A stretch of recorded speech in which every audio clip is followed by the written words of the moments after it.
नमस्कार दोस्तों, एक बार फिर से आप सबों का स्वागत करता हूं लुसेंट के डे 2 में। दोस्तों, इससे पहले मैंने आपको बताया था प्राचीन भारत के बारे में, जिसमें मैंने आपको यह बताया कि धर्म ग्रंथ और ऐतिहासिक ग्रंथ से क्या क्या जानकारी मिलती है। इसके अलावा हम इतिहास को कहाँ कहाँ से जान सकते हैं। जैसे मैंने आपको बताया, इतिहास को हम धर्म ग्रंथ से जान सकते हैं, ऐतिहासिक ग्रंथ से जान सकते हैं, विदेशियों का विवरण से जान सकते हैं और पुरातत्व संबंधी साक्ष्य से जान सकते हैं। चार चार जानकारी है, ठीक है। तो आज हम जो शुरू करने वाले हैं दोस्तों, वो है ऋग्वेद से लेकर।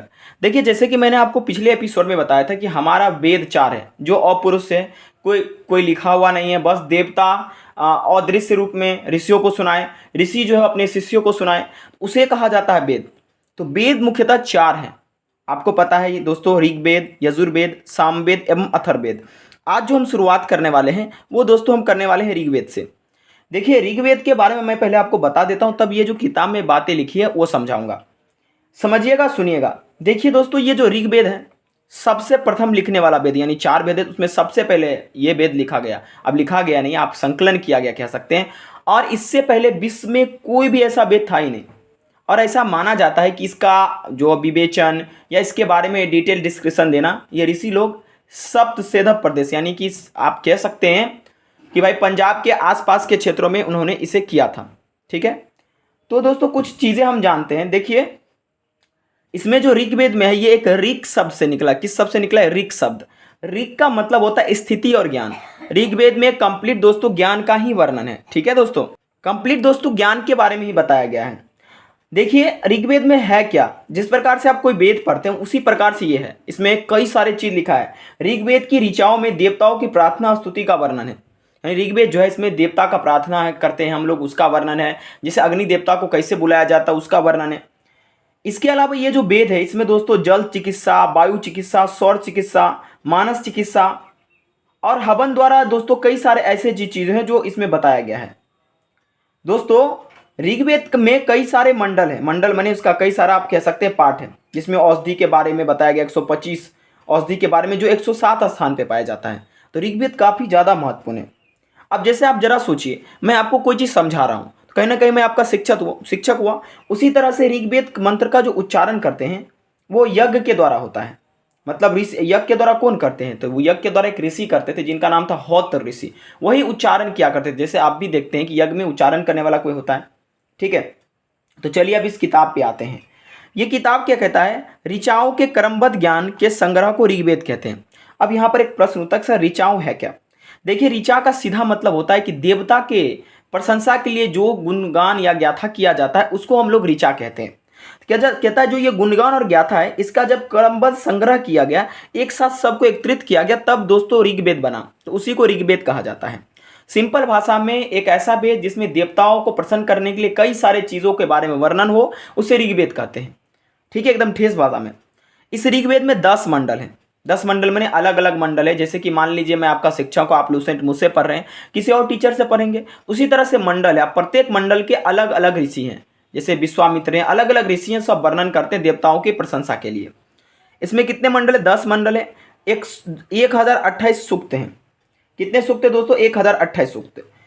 और उसके बाद दोस्तों वाल्यखिल्य पाठ के 11 सूक्त सहित, वाल्यखिल्य आगे आपको समझाऊंगा, एवं 10,462 ऋचाएं हैं। आपको ऋचाओं मैंने बताया था क्या होता है। इस वेद की ऋचाओं को पढ़ने वाले ऋषि को होत्र कहते हैं। होत्र क्या होता है दोस्तों? अभी थोड़ी देर पहले मैंने बताया था कि इस वेद का पाठन कौन करता है। इस वेद को जो ऋषि पढ़ते हैं, ठीक है, इस वेद की जो ऋचाएं हैं, यानी कि जो जो चीज़ प्रशंसा में लिखा गया है, उसका जो अध्ययन करते हैं, उसको या उसको जो उच्चारण करते हैं, पढ़ते हैं, उसको होत्र कहते हैं। इस वेद से आर्य के राजनीतिक प्रणाली, इतिहास एवं ईश्वर की महिमा के बारे में जानकारी मिलती है।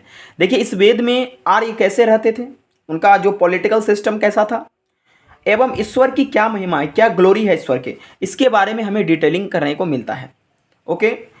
विश्वामित्र द्वारा रचित ऋग्वेद के तीसरे मंडल में सूर्य देवता सावित्री को समर्पित प्रसिद्ध गायत्री मंत्र है। देखिए, अब इसमें क्या मैंने बोला ना, अलग अलग मंडल है। तो विश्वामित्र जी किसी मंडल के रिस्पॉन्सिबल है, अलग कोई ऋषि किसी मंडल के रिस्पॉन्सिबल है, जो कि देवताओं को मतलब आवाहन करते हैं, प्रशंसा करते हैं अपने मुखार बिंद से। उनको दिमाग में कोई एक चीज़ आता है जिससे वो वर्णन करते हैं, जिससे देवता खुश होते हैं। तो कहा जा रहा है कि ऋग्वेद का जो तीसरा मंडल है, 10 मंडल था, उसमें सूर्य देवता सावित्री को समर्पित प्रसिद्ध गायत्री मंत्र है। आपसे पूछा जा सकता है कि गायत्री मंत्र किस मंडल में है, आपको बताना है ऋग्वेद के तीसरे मंडल में। इसके 9वें मंडल में देवता सोम का उल्लेख है। कई कई अलग मंडल है। आप ऋग्वेद की डिटेलिंग करेंगे ना तो आपको आइडिया लग जाएगा कि ऋग्वेद क्या है, इसका कैसे प्रादुर्भाव हुआ, कैसे किसके कमल से कौन निकला, ब्रह्मा के कमल से, मतलब इस प्रकार से चीज़ें हैं। ठीक है। इसके बाद कह रहा है इसके 8वें मंडल की हस्तलिखित ऋचाओं को खिल कहा जाता है। इसका जो 8वां मंडल है उसमें हस्तलिखित कुछ ऋचाएँ हैं। ऋचाएँ मैं फिर बता रहा हूँ कि जो ईश्वर की प्रशंसा करने के लिए कुछ वर्णन किया जाता है मुखारबिंद से, उसको ऋचाएँ कहते हैं। कह रहा है इसमें आप कोई मुखारबिंद से बोलेगा तो उसको रिटर्न फॉर्मेट तो देना ही पड़ेगा। इसके 8वें मंडल में हस्तलिखित ऋचाओं को खिल कहते हैं। जो हस्तलिखित, हाथ से लिखा हुआ ऋचा होता है उसे हम लोग खिल कहते हैं। कह रहा है चातुर्वर्ण समाज, यानी कि जो आप देखते हैं ये 4 वर्ण जो है समाज की कल्पना का आदि स्रोत ऋग्वेद के 10वें मंडल में वर्णित पुरुष सूक्त है। उसमें एक पुरुष सूक्त है 10वें मंडल में, जिसमें बताया गया है कि जिसके अनुसार से 4 वर्ण होते हैं। ठीक है। 4 वर्ण कौन कौन है दोस्तों? वो आपके चारों वर्ण जो आपके हैं, ध्यान दीजिएगा। 1 मिनट दोस्तों, यहाँ से मैं आपको कर रहा हूँ, 1 मिनट, इसको थोड़ा सा ऊपर कर दे रहा हूँ। उम्मीद करता हूँ आपको समझ में आ रहा होगा। ठीक है, 1 मिनट दोस्तों। हाँ, जिसमें से आपका कौन कौन आता है दोस्तों? इसमें ब्राह्मण है, देखिएगा गौर से, ब्राह्मण है। उसके बाद दोस्तों आपका क्या आता है? क्षत्रिय है, वैश्य और शूद्र है। कैसे ये आदि पुरुष ब्रह्मा के क्रमशः मुख, भुजाओं और जांघाओं के चरणों से उत्पन्न हुए थे। तो ये आप जब इतिहास पढ़ेंगे या आप जब कोई पुराण पढ़ेंगे या देखेंगे भी तो आपको ये पता चल जाएगा ऑटोमेटिकली, हमको बताने की कोई ज़रूरत नहीं है। ठीक है, ये चीज़ें उम्मीद करता हूँ आपको समझ में आया होगा। लेकिन दोस्तों ऋग्वेद के बारे में कुछ जानकारी मैं आपको और देना चाहता हूँ, वो सुनिएगा ध्यान से, समर्पण करना चाहता हूँ। देखिए दोस्तों, सबसे पहला मतलब कुछ बताता हूँ। ठीक है, देखिए इसका ऋग्वेद का मैंने आपको 10 मंडल है। कितने मंडल है? 10 मंडल है। इसका जो प्रथम मंडल है उसमें अग्नि देवता की बहुत स्तुति की गई। जब हम लोग का शादी भी होता है तो साक्ष्य किसको माना जाता है? अग्नि को माना जाता है। अग्नि को साक्ष्य क्यों माना जाता है? क्योंकि अग्नि जो है वो दोस्तों कभी भी उसको कोई कैद नहीं कर सकता है। लेकिन आप मिट्टी को साक्ष्य नहीं मान सकते हैं, क्योंकि मिट्टी एक जगह स्थिर रहता है, लेकिन अग्नि स्थिर नहीं रहता। उसको साक्ष्य हम लोग मानते हैं ताकि हमें वो रक्षा करे। और प्रथम मंडल में अग्नि देवता किस प्रकार से स्तुति की गई वो सुनिएगा। हे अग्निदेव, हम सब आपकी स्तुति करते हैं। आप जो यज्ञ के पुरोहित, सभी देवताओं, सभी ऋषिगण, होत्रियों और यज्ञ को रत्नों से जो मतलब आपको सुशोभित किया जाता है, जो करते हैं आपको, उनका आप कल्याण करें।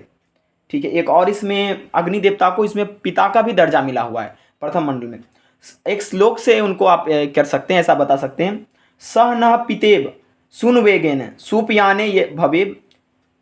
ये दोस्तों यह है सचस्वा न स्वस्थे। ठीक है, मतलब इसका मतलब हिंदी में होता है अग्नि देवता को यहाँ पिता माना गया है और उनके आशीर्वाद की कल्पना की गई कि हे प्रभु आप हमें आशीर्वाद दीजिए। अच्छा, बहुत लोग मंत्र और श्लोक को लेकर काफ़ी कन्फ्यूज हो जाते हैं। इसमें काफ़ी चीज़ जो है, देखिए दोस्तों, जो मंत्र होता है, मंत्र का मतलब यह जो मंत्र को, मन को प्रसन्न करे, यानी कि मंत्र क्या होता है? मन से स्वयं उत्पन्न होता है। जबकि श्लोक क्या होता है? उसको कोई रचता है या उसका कोई फॉर्मेट होता है। लेकिन लोग समझते हैं मंत्र और श्लोक दोनों ही की चीज़ है। लेकिन ये डिटेल आपको ज़्यादा नहीं करना। ठीक है, आप पॉइंट पे आते हैं।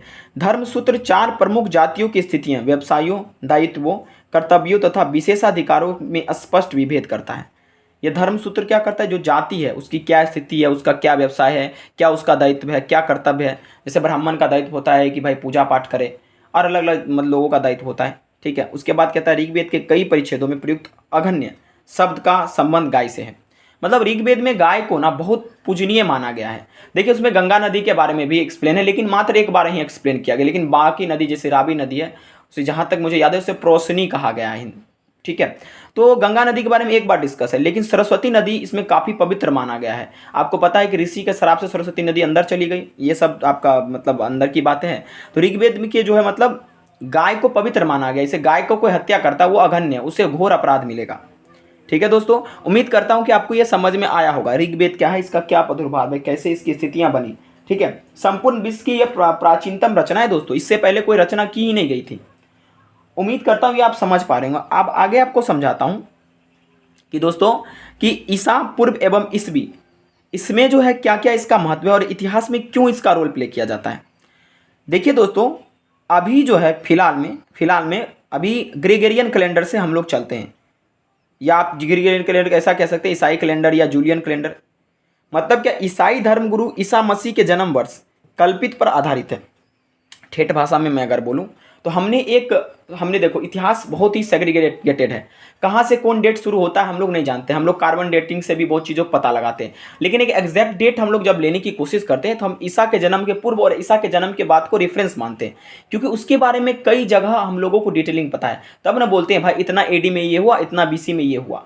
एडी का मतलब क्या होता है कि ईसा के जन्म के बाद, और बीसी का मतलब होता है ईसा के जन्म के पूर्व, यानी कि ईसा के मतलब रेफरेंस को लेकर हम एडी और बीसी को रखते हैं ताकि हम डेटिंग सही से कर पाए। मैं आशा करता हूँ ये आपको समझ में आया होगा। अगले वीडियो में हम आज ही डाल देंगे, मैं आपको इसके बारे में डिटेल बताऊंगा कि क्या है ये, मतलब ईसा पूर्व क्या होता है, ईसवी क्या होता है, एडी बीसी बीसी ये क्या चीज़ होता है, ये सारा चीज़ आपको हम डिस्कस बताएंगे। ठीक है, thank you very much for watching this video.